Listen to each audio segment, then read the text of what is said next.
Knicks World, welcome to another episode of Delusional Knicks Fan Network, where we bring you that Knicks content that you need. Knicks win 3 straight by beating the Charlotte Hornets 121 to 102. Knicks finally get a back-to-back win in Charlotte in over a decade.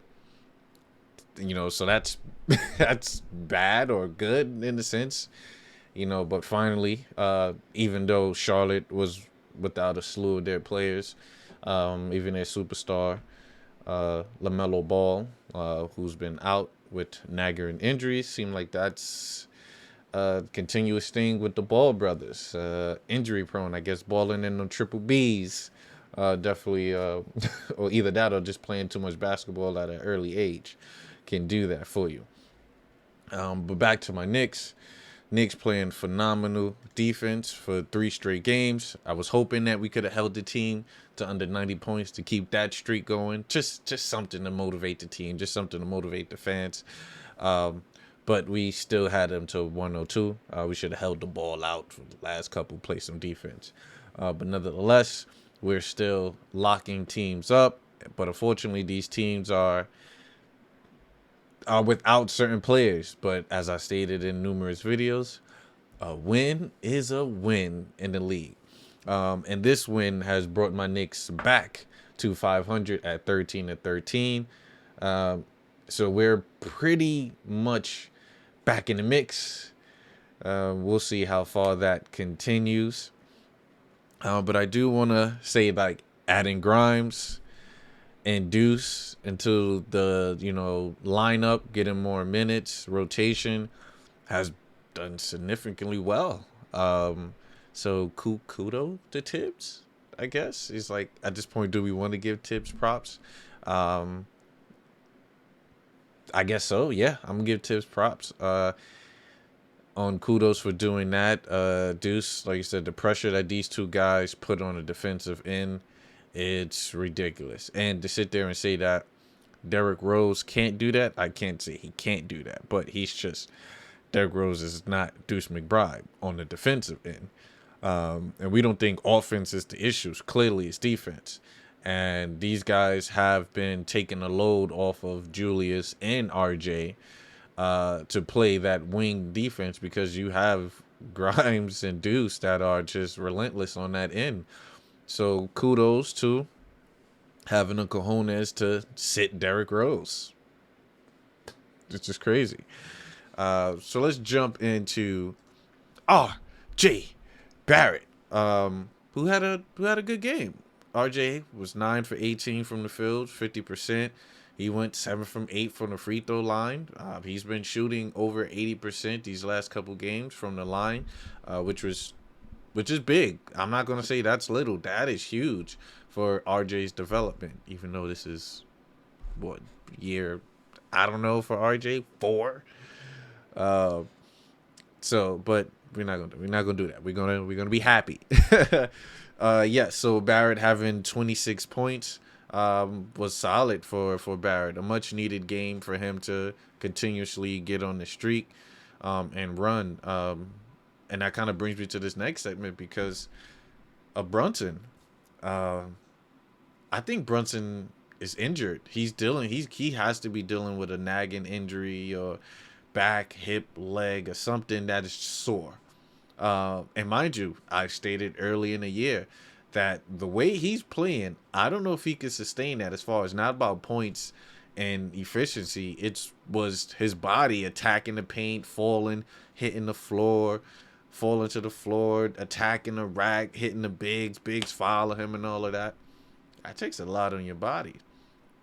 So maybe THIBS needs to dial it back on Brunson, even though Brunson only played 27 minutes. But as far as, like, he might need to sit a game out, as weird as it sounds, he might need to sit a game out. And that'd be good, because Quickly can start. Deuce can play more minutes. You see how that can function work, because you're not going to play Cam. You're not going to play Fournier. So we're not worried about them getting into the game. But what where was I at? Sorry, going on these rants, dealing with THIBS, but Brunson, yes, Brunson can get a break and refresh because he's looking like he might need a refresher. Just get a game or two off just to relax. I think he do. Let's kind of jump into stats real quick as I've kind of been blurting out stats already. But this was a phenomenal overall team game. Even though Charlotte tried to make a run last minute, they brought it, back down. But then the Knicks doubled down, played solid defense. We extended that lead. Even though THIBS could have easily had other players come in to get runs. But THIBS like, no, we're gonna make sure we get this win. And RJ with 34 minutes, Julius with 35. I knew his minutes was gonna go up since Obi went down. Mitch with 29. Mitch could have had 32 minutes. He could have had that. Even though Sims was playing solid, not to say that he was playing, but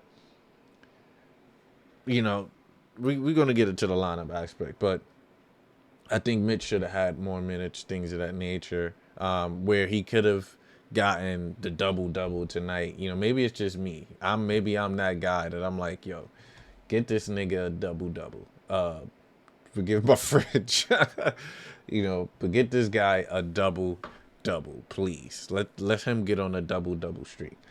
But like I said, Brunson, his efficiency 3 for 13. That's not JB. This is me seeing this is like, who's this player? It has to be injuries. But still 11 assists, still only 2 turnovers. So you're still being productive. You still had 11. You still had a double. So kudos. But Miles had 23 minutes. Miles had 10 points. He's getting in the flow. We know Miles can give you buckets. We see him in the G League averaging 20 and 10, 23 and 10. So the scoring aspect that's not an issue for me. He's going to roll with it. He's going to roll. But I do want to bring this up though, because the audacity of Coach THIBS.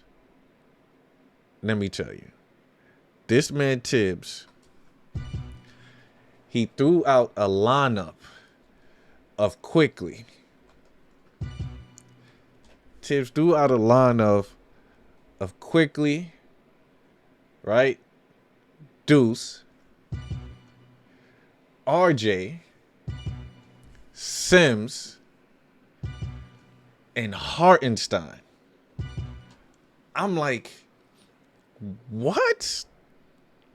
Now, from a defensive standpoint, defensive rebounding, I get it.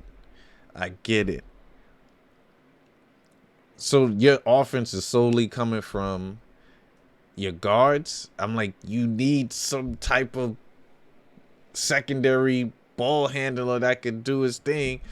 But that second quarter that he did, that was horrendous. I was about to lose my mind. But they recovered in the second half and made me look at it differently.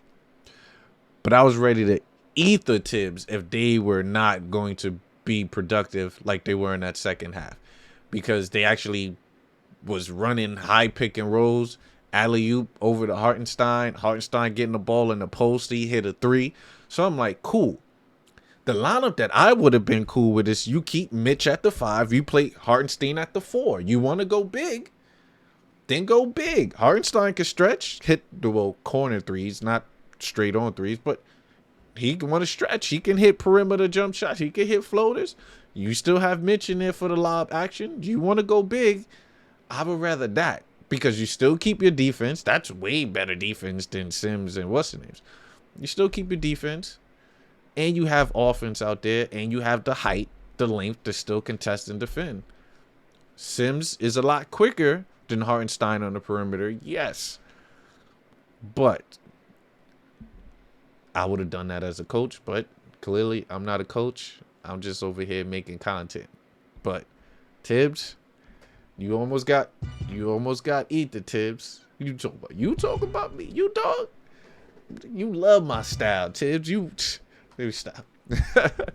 But yeah, that lineup, I was like, Tibbs, what are you doing? You're a madman. Like, who does that?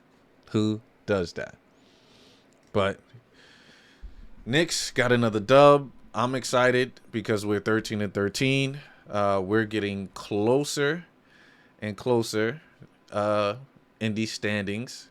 You know, that's all I worry about. That's kind of all I care about is these standings and us being in the playoffs, not the play in, but the playoffs. So it's tough. If my Knicks play well to get into the playoffs, obviously we don't have a championship team. We might not even have a team to excel past the first round. But do we want to continue to be a mid-tier team? Because you're not going to get a high draft pick. Whoever you do draft is going to be costly.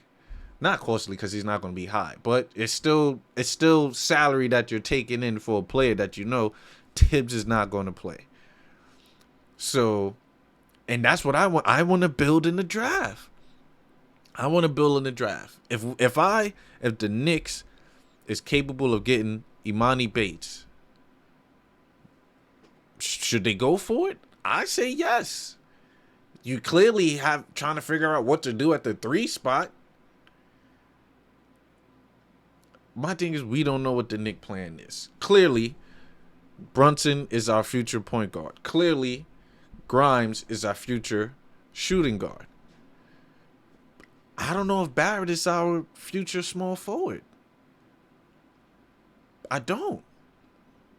Because my thing is, if we make this trade for Zach LaVine, what Zach is going to play? What Grimes is going to play? Because Grimes, you untouchable Grimes. He has to play that 2 guard. You going to get rid of Barrett? Yo? You going to get rid of Barrett?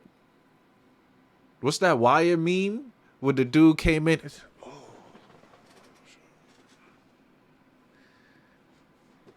So who are we trading for? What are like, we don't have a distinctive lane. Yes, we're looking for a small forward. Or we're looking for a power forward. What are we doing? What are we doing? But that's why I say all of this, you need a lane. You need Golden State built through the draft. Got these key players. They had a player development coach. They see that they couldn't get far with that. What did they do? They switched coaches. Even though they made trades here and there, that's how they got David Lee, stuff like that or whatever. But they switched coach. And that coach took them to the level. Maybe we just need THIBS to be here to get certain things in lane, get it rolling. And we go get that dude that like sleeping with coworkers. Ime Udoka, I'm with it. At this point, I'm with it. I need a coach that's going to have advanced offensive sets. Because I'm not going to lie, I'm looking at the Knicks sets. It looked like we only got two plays in one set. It literally had, no, 2 rotations, excuse me. 2 rotations in one set. Two looks in one set. And that's it. Everybody gets the ball. Whoever got the ball, ISO. You know, it's not. But we are 13-13. We're literally, I want to say like 2 games out of the 4th spot. You know, we could elevate. We keep winning. The East is open. East is wide open. This year's been weird. You got Indy balling. You know, you had Brooklyn was playing horrible early. Now they getting it rolling. Toronto's hovering at 500. The Heat, you Heat Nation. You supposed to be the best defense team. All that. The Bulls now. It's weird. chatting with one of my subscribers. He like, yo, go give me DeMar DeRozan. I'm with you on that. Go give me DeMar. Let Chicago take RJ.